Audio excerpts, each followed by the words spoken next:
Hey there, this is Michael Eggerling with Trustero. In case you're new to these sessions, I wanted to do a quick intro and let you know how we started them. So at Trustero, we're building AI that improves and optimizes the way organizations demonstrate and understand trustworthiness. So we get a chance to work with some of the most innovative and creative leaders in the information security space.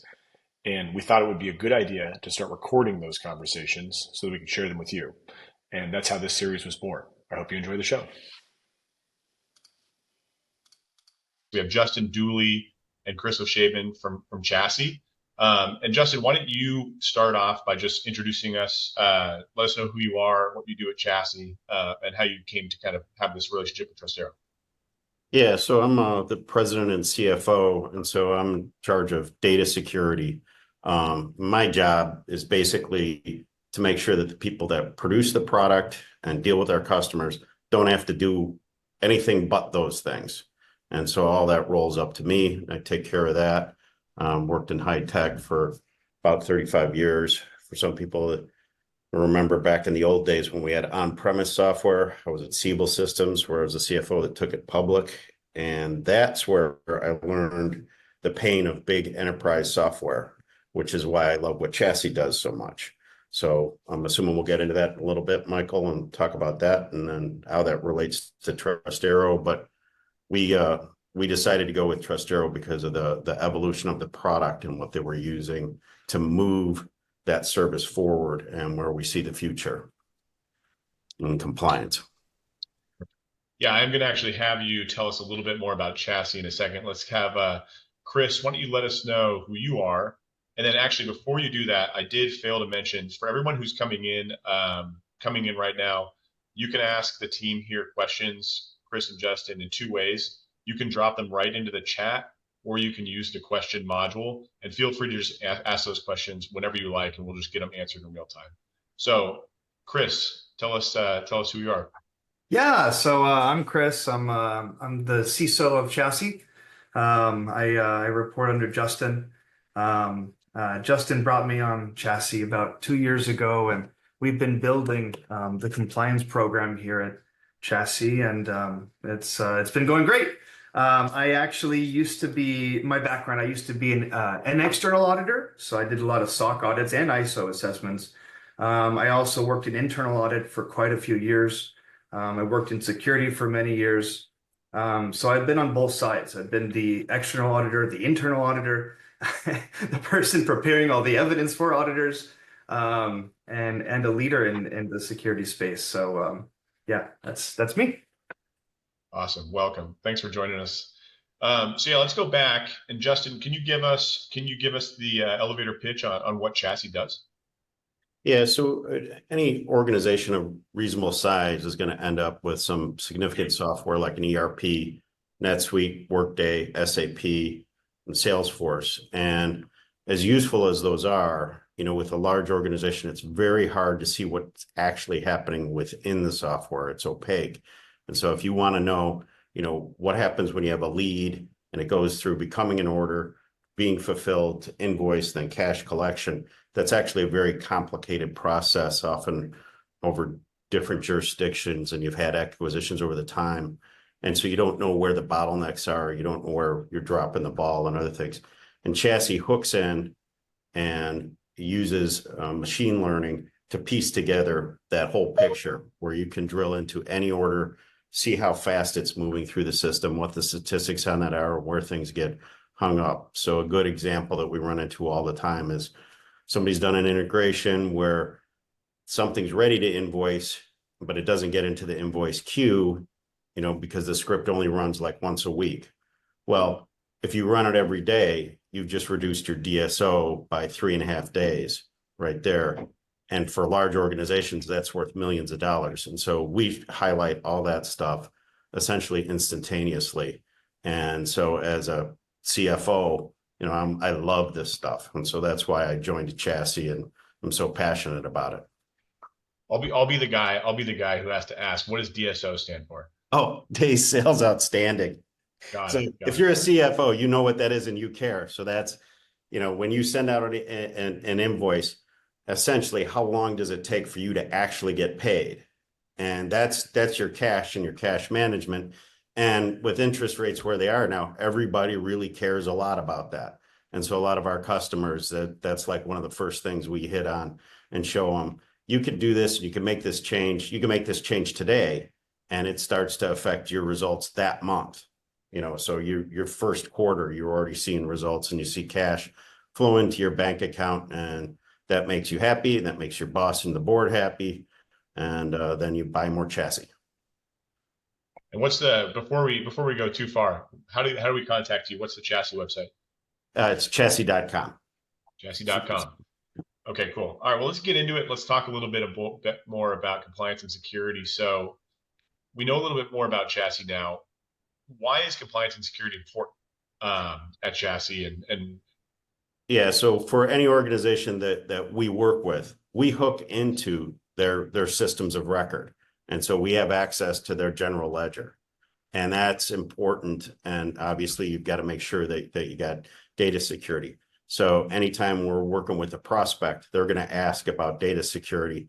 And we love to be able to tell them, hey, SOC 2, ISO 27001, here's the documents. And that just shortens that conversation and speeds up the time for us to close that customer. And you recently went through, we should give you a little bit of background, ISO 27001, I believe it was year 2, right? Year 2 of being audited for ISO? This is our first year, actually. First year, got it, okay. Okay, and then let's keep moving here. So, Chris, why don't we talk, I know we want to talk a little bit about AI, and can you tell us a little bit about your recent experience using AI for that first year ISO 27001 work? Yeah, I mean, it was amazing. I've been doing this for a long time.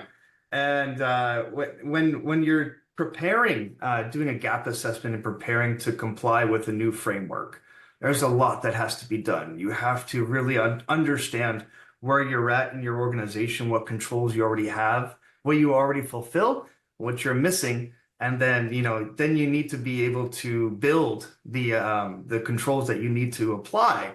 And then you should also be able to verify that you did it correctly, right?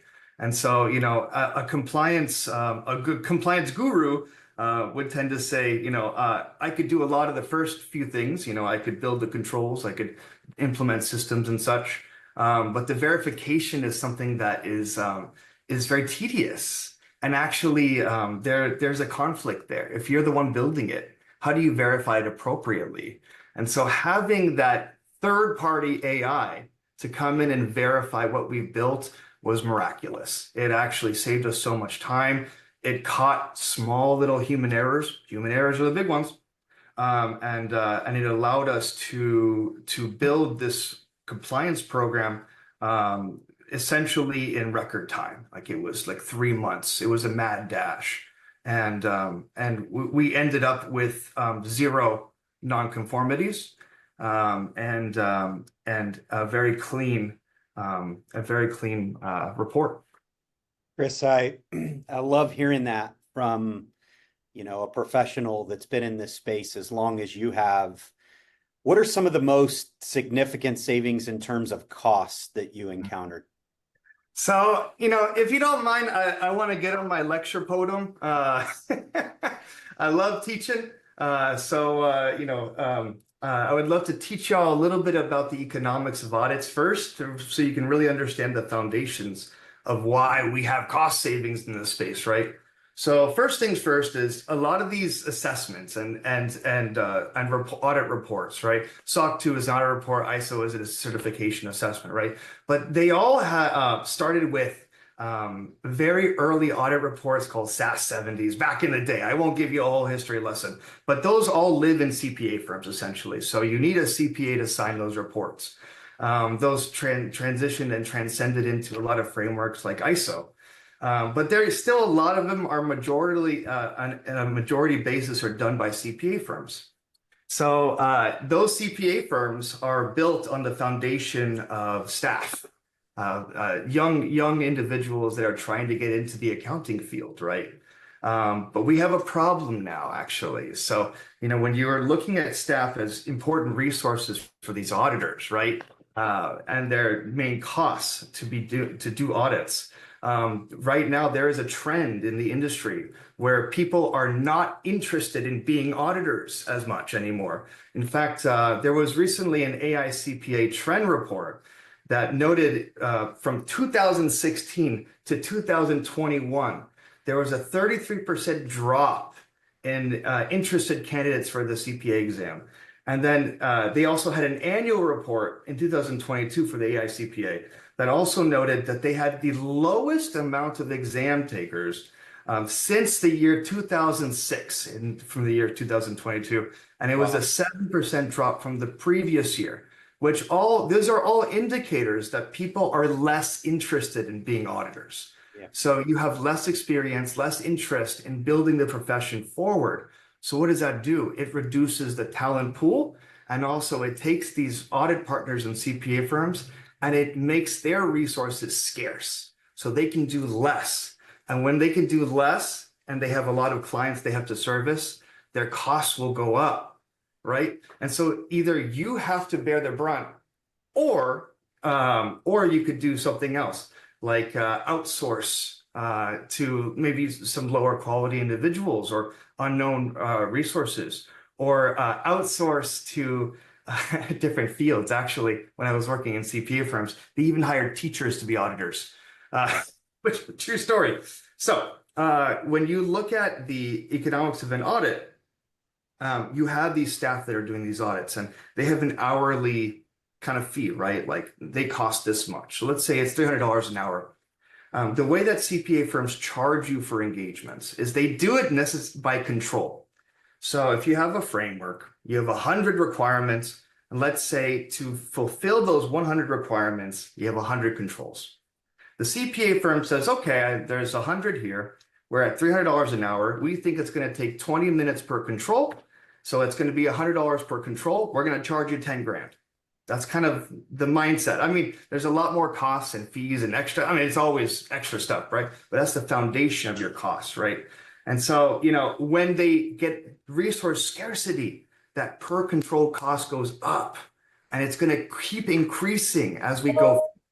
So how do they fix this? How do they reduce their fees? Like I said, they could outsource. They could give you lower quality audits and less availability. But you as a client, you're going to be pissed. You're going to churn. They don't want that. So there's something new in the field, though, that is really something that they didn't have access to before. And I would say it's a plan C. Plan A and B, out the door. Plan C is in-source technology. And that's where Trustero AI really came into play. So for instance, for us, as a part of an ISO requirement, you are required to have an internal audit. Every firm that goes through ISO has to have an internal audit. What does that mean? You have to hire an outside firm to do an additional audit as a part of your ISO to make sure you're ISO compliant before the ISO auditor comes on board, right? Yeah. So that auditor wanted to charge us $10,000. And I said, well, we have this thing called Trustero AI. Can I show it to you? And do you think that you can utilize it to bring down our costs? So we worked with the auditor for them to get comfort over using Trustero AI. And they became so comfortable with it that they reduced our cost to $25 per control. So we reduced our cost by $7,500. Wow. That's incredible. Thank you for taking us through that. That's a great explanation of how audit costs come together. Makes me think, though, I know that's the tangible stuff. What about the intangible cost savings? What can you tell us about that? Well, I mean, you have to think about in terms of intangibles, what you won't see, right? So I mentioned to you that what was very helpful for us was that verification. So when we build something, we want to know that it was built right. And there's a cost of having to have somebody else either come and verify something, or you having to painstakingly go back through your work and see if you did it right or wrong. And then there's one more implicit cost of failure. If you fail on a control, your clients will see you failed. It'll show up on your report. And that is actually a cost of revenue potentially, right? It's a reputational cost. Yeah. So that's also an implicit cost. And I would say one more cost that you really don't see is with AI, you can actually help auditors answer questions without bothering you. And that is something that we actually were able to employ with your questionnaire module. So we told the auditors, hey, can you go into this questionnaire module instead of asking us first of all these questions you may have, please use the module first and see if you can get your answers there. And our auditors were able to use that, and they didn't bother us. So we had more time to do value-added activities. That's awesome. God, that's great. I'm so glad to hear that, especially coming from an expert like you.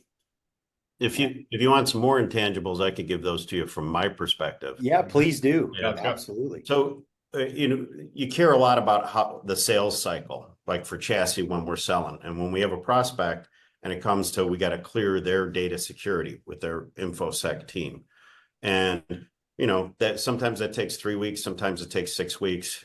But when they send you a questionnaire, right, you're in the queue right now, you have their attention. And with Trustero, it uses AI to fill out that questionnaire. And so instead of it taking a couple of days for us to turn around this 157 questions that they have in the questionnaire, Trustero populates that. Chris and I can review that quickly, send it back to them. They can basically get it back in an hour. And what happens then is, because you're at the top of mind with the InfoSec team, they move you to the next thing, right? And so you compress the time.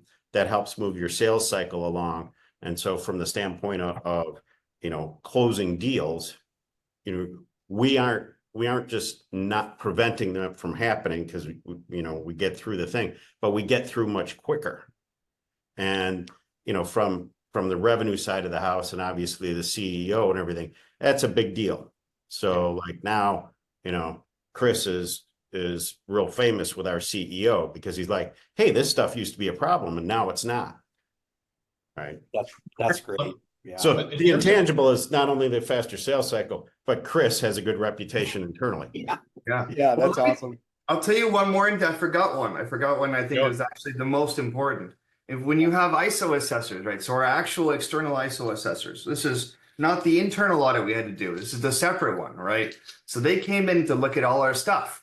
When we had meetings with those ISO assessors, we only had to meet with them for maybe 90 minutes per stage. They had all the information. They knew from the outset, because they were able to look at Trustero AI, they were able to see that a lot of the stuff was already there. It was already verified. They spent less time. They looked at things that really needed to be looked at. They asked us just important questions. We spent no more than 3 hours total this year with them.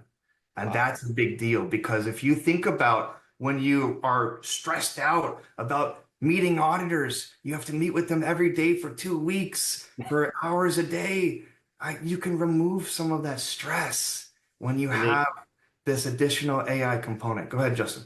Yeah, and so that actually has broader effects. Not only is it at the time that it used to take, where you had to set out 2 hours every day, 5 days in a row, do that.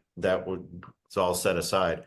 But you also had to bring in people like the CTO, who should be doing other things, right? And with the way Trustero handles it, we went through the ISO 27001, and we didn't have to bother him once.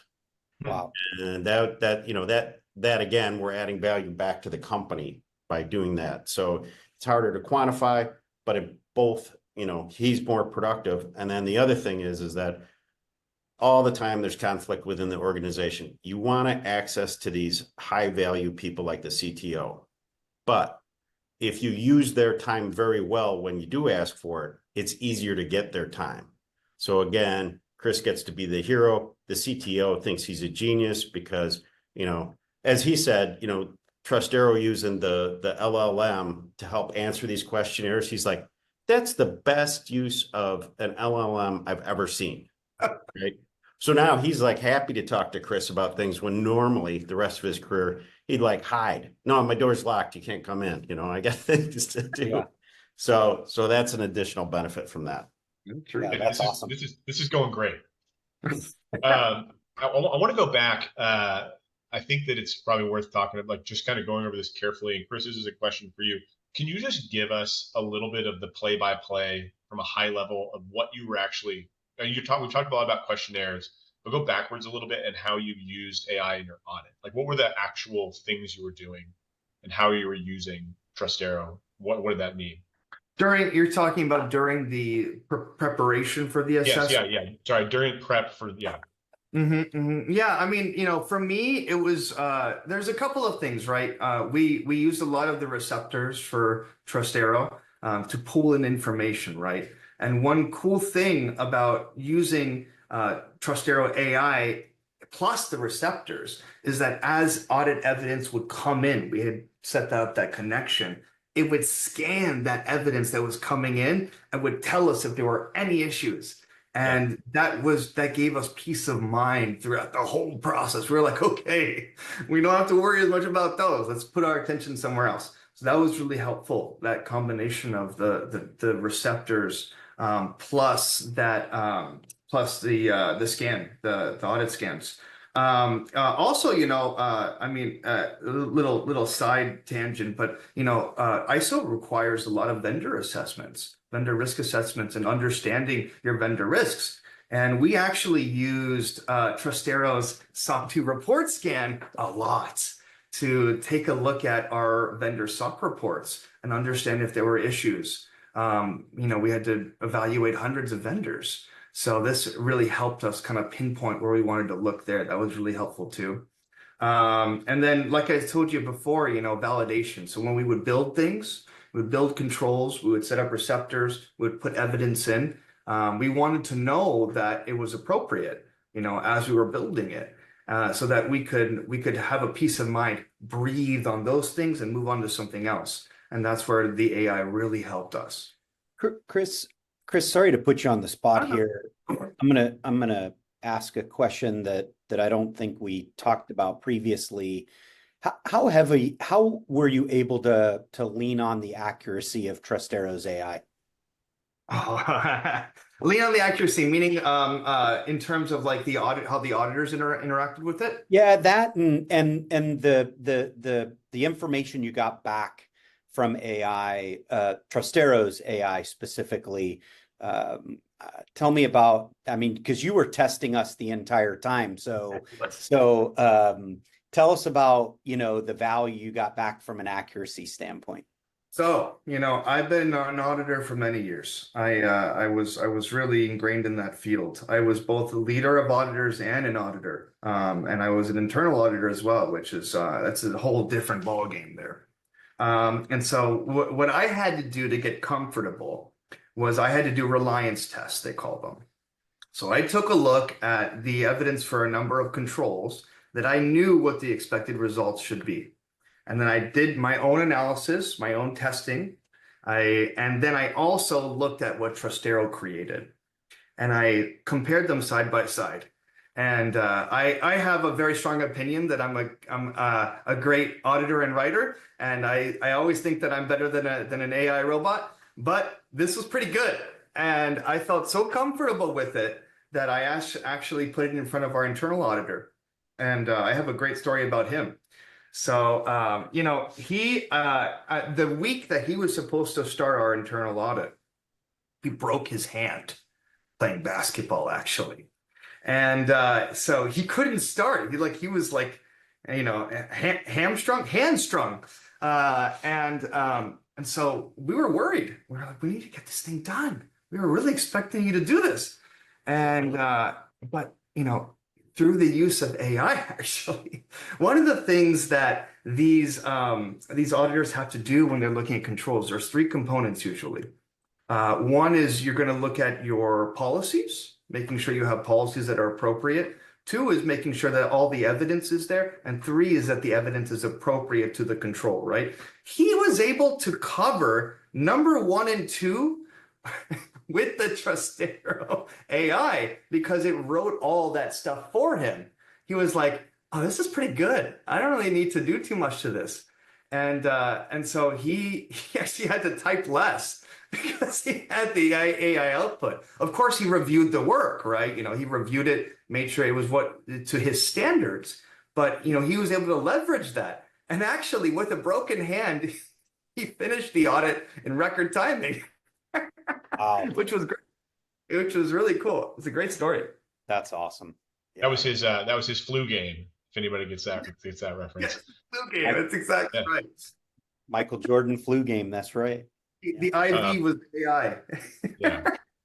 Hey, there was something we talked about when we prepped for this that I thought was really cool, and I like a bunch of the intangible stuff that comes out of conversations with Justin about this. You had mentioned that you were talking a little bit about how the time you spent with your auditors was much more valuable this time around because you weren't focused on some of the minutia. Can you tell us about that? Yeah, so as you go through an audit, as Chris kind of outlined, you have these people, they have time, it's kind of billed by the hour, and they have, in essence, a checklist that they got to go through. And so sometimes you go through an audit and it's very much you're filling out the checklist and there isn't, a deeper conversation. And this time around with using Trustero and the AI, where they basically got all the checklist stuff done very quickly because of the way Trustero works and the AI, they got all that done quickly. And that allowed then they weren't pressed by time, like I got to get all this done by, because we got to move on to the next audit and all that stuff. They're usually jammed for time. And they had extra time. And so we were able to talk about some things that normally wouldn't come up. We checked all the boxes, but there are some things where it's like, even though you got all those checked, how some of the controls interact with each other may not be as seamless as you would ideally want for data security. And so you have time to talk about, hey, these 3 controls, the way they're implemented, it's all compliant, but you may want to think about this scenario as to how this goes. And they talked about, other companies where they've audited, where they've seen it do it a little bit differently, that looks like it's going to be a much more robust defense. And that was the first time I came out of an audit like, oh, hey, that was interesting. I learned that. And it afforded us the opportunity to have that with these people who see company after company after company and kind of can almost point out best practices per se. In previous audits, we didn't have time for that. Yeah. So that was one of the nice side effects of this information being so well organized and accessible. Yeah. That we were able to get to a deeper level conversation. Yeah, Justin, this is awesome. If you were to quantify, if you were to compare last year's audit process to this year's audit process, I mean, is there a number that you would say time savings wise, like how much time did you guys save this year versus last? For me, I would estimate for the company is kind of like 10 to 1. Yeah. For me, it was closer to like 100 to 1. Wow. Right. Mm-hmm. I mean, there was very few things that I actually had to get it, that I get involved with. Now, the auditors are always going to want to talk, at least some, they get a test, is this person real? Do they understand what they're doing? Are they fulfilling this role? But, much less time as opposed to, in the past, there was, multiple multi-hour sessions with our CTO, not our favorite use of time. And this time around, it was down to 0, other than verifying he's there, he exists, and he does this role. And so like his time and my time was kind of 100 to 1. Chris had to put in more time, but I would argue it was other than all the work up front that that you have to do anyways. But for like the audit, I would guess it was like 10 to 1. Mm-hmm. Mm-hmm. Yeah, I would say about the same. Obviously there's a lot of work in implementation of ISO. But the fact that we were able to do it in record timing, like in 3 months to get it ready, it was so crazy. It worked out really well. And, I honestly, we really didn't have to do much when the audit came around. Yeah. Everything was just all there. The auditors were able to leverage a lot of the AI capabilities, and we were too. And, we had confidence. We weren't stressing. So it saved us a lot of time. Those weeks that we had the audits were not that stressful. We weren't even talking about it actually. We would just roll into the meeting and then it would happen. And we were just like, okay, cool. We can breathe. And it was a big difference from our last year's audits, honestly. We had some stressful times with auditors without AI. That's kind of my thought. Yeah, that's great. That's great. Maybe let me switch gears here again for a minute. We've talked a lot about time and we've talked a lot about the process, but how about speed to audit? We've talked a lot about speed to audit, sorry. What about security? Do you think that AI tools like Trustero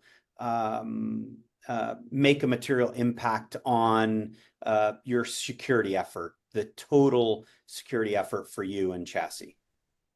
I'll start, and if Justin, if you want to chime in, feel free as well. But in my opinion, look, security controls are risk mitigating activities. So they're all based on feasible, tangible risks, right? That you're trying to avoid. So what the AI does, which I really like, was Trustero AI does, is you can actually program Trustero AI to review the evidence of your controls. So if you have, like, for instance, if you have receptors that's pulling in evidence constantly, your Trustero AI can review the results of your evidence constantly as well. And if you have any failures, it can notify you immediately. And so then you understand if you have a failure, okay, there's risk. Okay, we need to figure out what the security risk is. We need to like make some changes. Actually, what Trustero AI was really cool about doing is if it finds some kind of failure, it can tell you how to remediate it as well. It gives you some helpful hints there. And so it actually helps reduce security risk if you set up your program correctly. That's the onus, right? You have to be able to set up that program correctly and set up everything, all the integrations and such, but you should be able to find failures before they become a big problem. And I think that's a big impact. I don't know if you have more to add, Justin, on your side. Yeah, I mean, I was gonna, for me, we moved from a different platform to Trustero, and basically the deal was we didn't see the other platform thinking about the future that we saw it as. At Chassi, we use AI. We see, what a world of difference it makes, and knowing that that's the future. And our previous platform, they were okay. I would say they were adequate would be a good word, but it was more about the future, what we're doing and what Trustero was doing. And, what caught my attention was, hey, you can use the AI to automatically fill out this questionnaire. You can use this AI to scan your program and say, are you audit ready? Right. And I was like, those are like foundational things like this. I like where this company is going, and I have trust in the future, because everybody hates to rip and replace. Right. And I don't want to do that, but I did that to move to Trustero because I saw the future was, I don't know exactly where all this AI stuff is going, but you can tell people that are moving in the right direction. I'm like, that's the horse I want to ride, and I'm going to bet on that. And so that's why we made that change. And I think that was a good bet. And so I'm twisting your question a little bit to say, like, hey, this is why, this is important. It isn't just this audit this year. It's where we're going as a growing company. In 3 years from now, I want all these things. I want this type of future. It needs to be this good. And besides, the other platform is going to be out of business. I mean, we certainly loved working with you guys on this project, and I'll say we also learned a lot from you guys as well. You guys are certainly experts when it comes to security and compliance, and you have set a bar around maturity for the level of compliance and security you put in at Chassi. And I think your customers should definitely feel good about how serious you take protecting their data. So that's awesome. It was great working with you guys too. I'll say I think we've got one question left for this discussion, and it's simply this: what does this all mean to you two on the more macro level? What do you think is gonna happen in the compliance space? And I think, Justin, you were sort of touching on that in your last answer to the question, but I want to go up a level here, and you know, you both are experts in your field, and I want to understand how you think the compliance space is going to evolve. Well, I'll start, and then and Justin, feel free to chime in. It's really funny. I was actually talking to my mom this morning about this because I sent her this webinar link, and I said, "Hey, you can come check it out." And she said, "So you're going to replace people's jobs?" And I was like, something like that, you know. I hope Mom is on the call. Actually, I didn't look. I hope Hey, Mom. she's on the call. Mom, don't be such a Luddite. Yeah. You know, we're going to enable people to do a better job. Exactly. So I guess what, you know, my thing is, I don't think this is going to replace jobs. I think I already mentioned to y'all, you know, what I've been seeing in terms of those numbers of people being less interested in being auditors. Why is that? It's a kind of a dry field sometimes. Like you have to sit and look at thousands of pieces of evidence and look at these policies and look at every single letter and then document these work papers. And I think people are just getting excited about technology and doing different things. I think that when you introduce tools like this, it can get people excited and engaged in this field. So you'll pull in more people interested if they can leverage tools. You know, most auditors and audit firms, they're on just Excel sheets. That's all they do all day. They have no tools. They really don't, they haven't had anything until now. So I think this is going to change how auditors engage and how we pull more people into the field. I think that's actually going to create more jobs and more interest. I also think that you're going to see quality improvements. You're going to stop seeing these nitty picky type of findings and issues and these long hours long conversations with auditors. You're going to see just quality conversations more, better results, quality audits, quality reports. I mean, you have LLMs being able to write reports for you now. You don't have to worry about human errors on that. So I think that's going to be a big thing too. And yeah, I just think that I think that also when you are dealing with auditors in terms of them asking questions to you, you know, what's really cool about the Trustero AI questionnaire module that y'all didn't really use, but I used it this way, is you know, the questionnaire is supposed to be used to answer security questions from your customers, your clients, right? You're supposed to pull in security questions, spit them out, pull them into wherever they ask you to pull it into, right? But you know, we said forget that. You know, what is ChatGPT if not just some place to ask questions? So why can't Trustero AI be some place to ask questions about our specific compliance program? So we've created a Chassi compliance LLM through that. And these auditors can ask any questions they want and not bother us. And honestly, the questions are probably going to be better than we would say. So I think that's going to be the next level. Having an AI audit assistant when you are going through an audit. Like, these auditors don't have to ask you these crazy questions and stress you out. You're going to have this audit ally assistant right next to you, being able to answer these questions for you and giving you de-stress, peace of mind, and confidence as you go through this stuff. So I think on both sides, it's going to just bolster everything. I'm excited about it. That's awesome. Yeah, that's awesome. Justin, you have any other thoughts on that topic? You know, I mean, on a broader level, you're really talking about moving the profession from kind of the clerical brain dead, you know, working through the Excel spreadsheet to you get the Excel spreadsheet already filled out. You look for patterns, you look for weaknesses. You can probe on that as opposed to just checking the box, right? And so I think it does up the level of that. and the quality of life for somebody doing something where they're using their brain as opposed to just the clerical stuff. I think that's going to be better.